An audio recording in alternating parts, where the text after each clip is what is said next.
Ford knew that if he wanted to rule in motorsport, there was only one race that mattered. The toughest and most dangerous of them all, the 24 hours of Le Mans. Levy's Mercedes collides and blows up. The problem was, for all its might, Ford didn't have a clue how to win at Le Mans. However, over in Italy, someone did.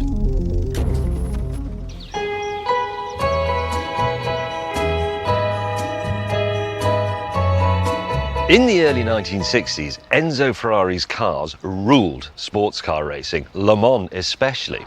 At the start of the decade, he had won the famous and grueling 24-hour race 3 times on the trot. However, the company was in deep financial difficulty.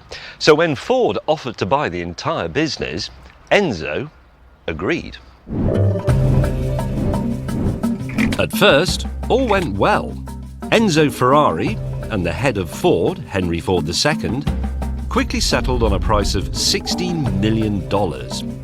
And on May the 21st, 1963, Ford executives arrived in Maranello to sign the deal.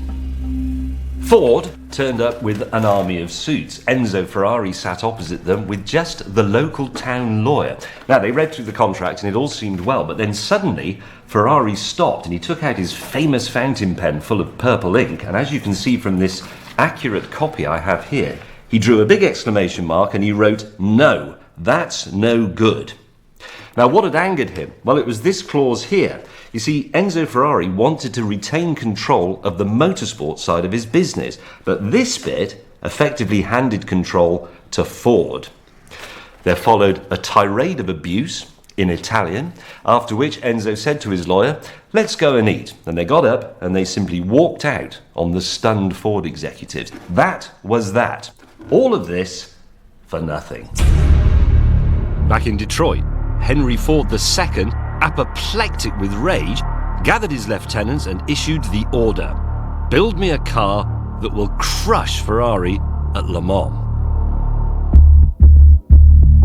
To beat Ferrari on European soil, Ford needed European expertise. So he hired a small British motorsport company that set up shop here in this very building on an industrial estate in Slough, just outside London.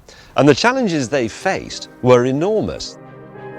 They had to build a car that would race at over 200 miles an hour, which was something that had never been done before, and it had to be reliable for the 24 hours of the Le Mans race, a race in which you changed gear 9,000 times and drove flat out for 3,000 miles. And as if that wasn't bad enough, they only had 10 months to do it. Out of that insane timetable emerged this. The Ford GT. Thanks to its sleek shape and a body that stood just 40 inches tall, it promised to cut through the air like a missile.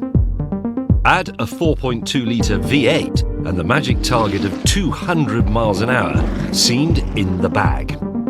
The trouble is, a racing car is just a collection of hopes and dreams until it gets on the track. And that's something that Ford learned in a very brutal way when they took the GT40 to test at Le Mans for the first time.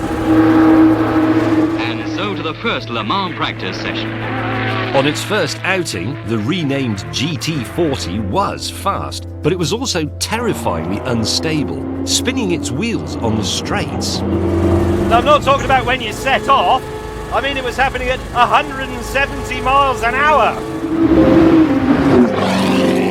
Now, the problem was either aerodynamics or suspension, but they never got a chance to find out because later that day, the car crashed at 160 miles an hour. Well, that was okay. They had a spare one, of course. The next day, that crashed as well. Le Mans was just 2 months away.